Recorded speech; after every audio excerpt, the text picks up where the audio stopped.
What is going on, you guys? I'm excited to bring you this video. I've been wanting to do this for a long time. So we got the CRF 250F, and today we're gonna be installing a Lucioli tube. I've never installed one of these before. I've never even installed a Mousse before, so this might be interesting. You guys know how much I love changing tubes, but I've learned a little bit over the years to make things easier, so we'll see how it goes.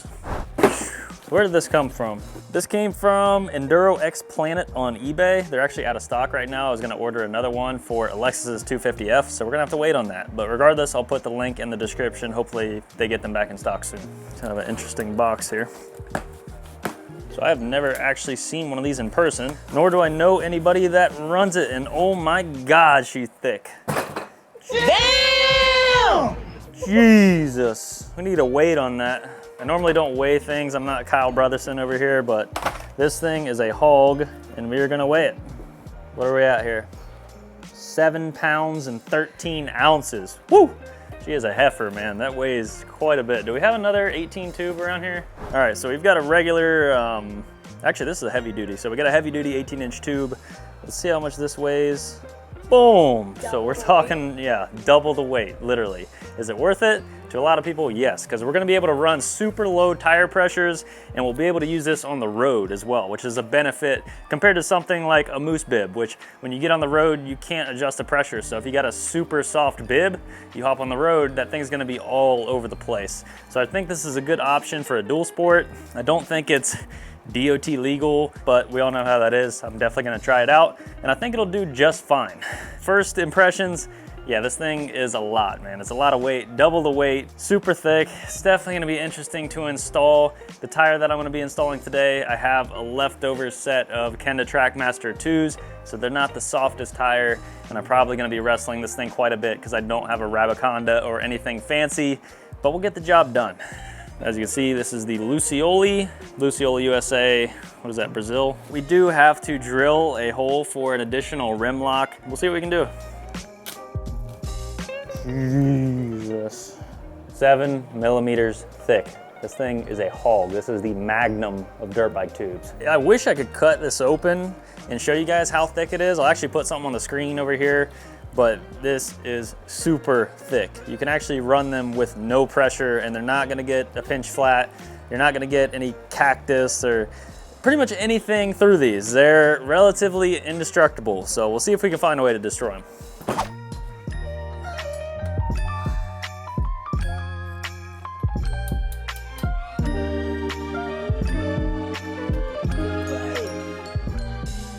And today we're gonna be using the Tusk wheel stand. This thing is really nice. I know a lot of people that use 5-gallon buckets and do it on the ground using their knees and stuff, but I got pretty bad knees and it just makes it nice to be able to get up here and especially stand on these foot pegs here and just get some leverage. But I was surprised that these bikes come with rim locks. A lot of bikes don't. Like even the KTMs, you normally have to install them yourself. Probably because the rim lock would make it non-DOT legal.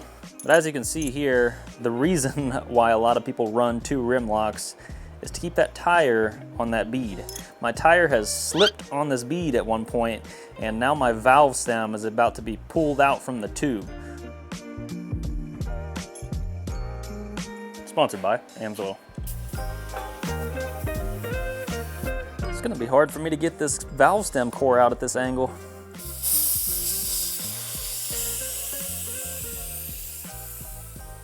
First things first, we're gonna get this bead broken loose. I have a full video dedicated to changing tires. I'll link that down below. I'll touch on some of that stuff briefly, but a good rule is if you're fighting it too much, you're doing something wrong. So just take your time. If you don't have patience, just take it to the dealer. This is not a good exercise for you. If you got roid rage, don't even think about it.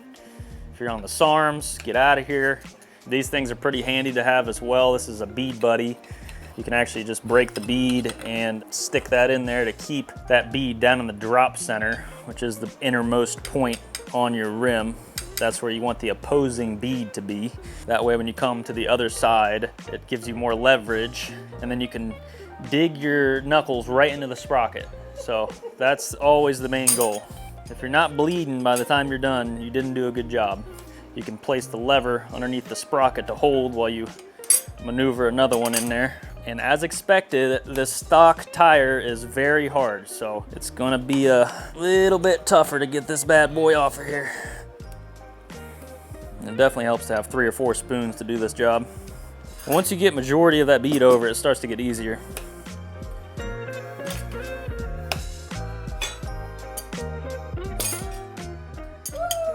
A boom de la caca. We're only half over here. Don't prematurely excite.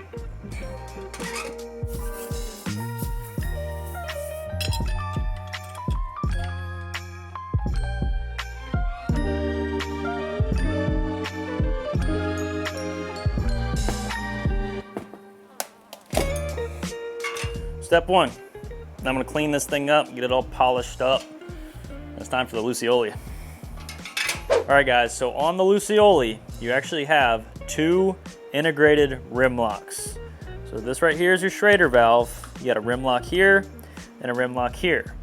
So you only have 2 holes in your wheels, unless you've already done this. So you need to mark in between your spokes where you need to drill your hole. And make sure it's down there in the drop center. Don't screw this up. We're gonna start small and work our way up. Right on the money.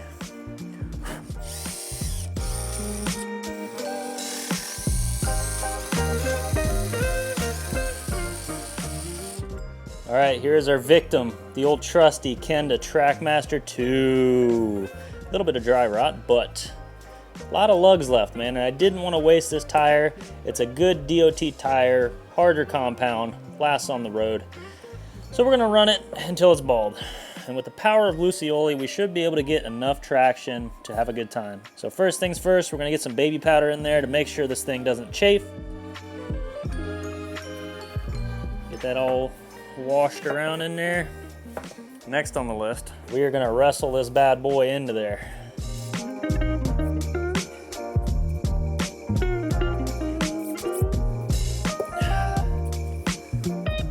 So this is the part that I was not looking forward to. So far it's going all right. And this tire is a 120, I believe. So if you had like a 140, a wider, softer compound tire, this would be a lot easier. But this thing is hard, not very malleable, and this thing is thick. So just take your time, get this thing pushed down in there. Here we go. Boom. Honestly, not as bad as I was expecting. Now I watched a little trick from this very good quality YouTube video. Definitely filmed on a potato. But the guy actually pulls this side out and pushes these 2 stems in and then seats the tire. So we're gonna try that. A little bit of rust on there. Came all the way from Brazil. All right, we're gonna give him a break. All right, so I don't have any knuckles left, but we got her. Not even bad, mate. Old Rumspringa.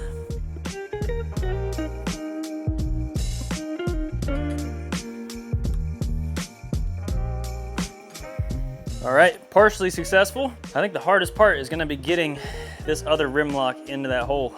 Extra set of hands would definitely help, but if I'm out in the field riding solo in the bush and I gotta swap a tire, I just got a tire with me on my back. Now I've got to swap this. Gotta make this happen. It's tire shop in the middle of the woods.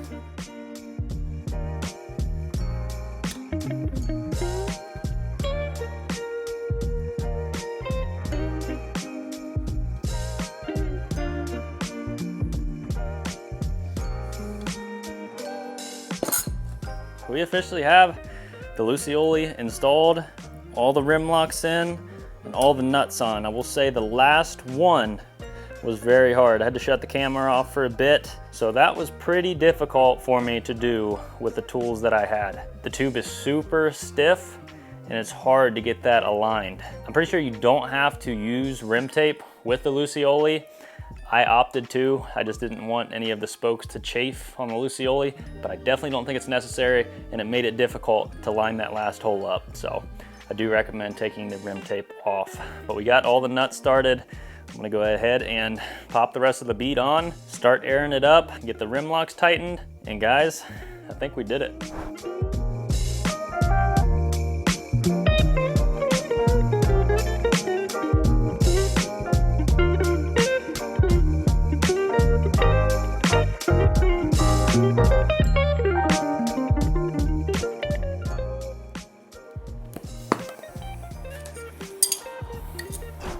success. I definitely recommend using longer spoons.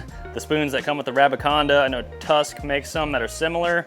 They're longer, they're curved, you get a lot more leverage. I just like using what I would practice with in the field, but in all reality, especially with a setup like this, you're not gonna be changing a tube in the field. That's why we have these technologies. It's definitely difficult, it's challenging. Just stick with it. I was patient. See if she holds air.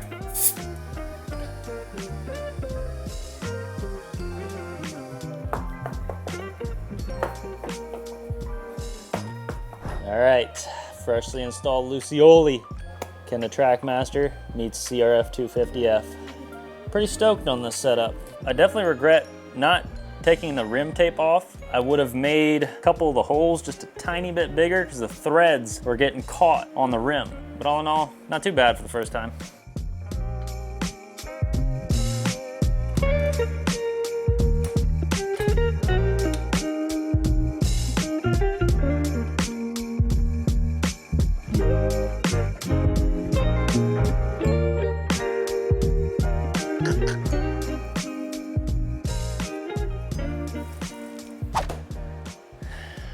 All right, you guys, we got the Lucioli installed. I will get back with you with the ride test. Unfortunately, the weather's pretty scummy right now. It's raining, cold. It's gonna be for the next week or so.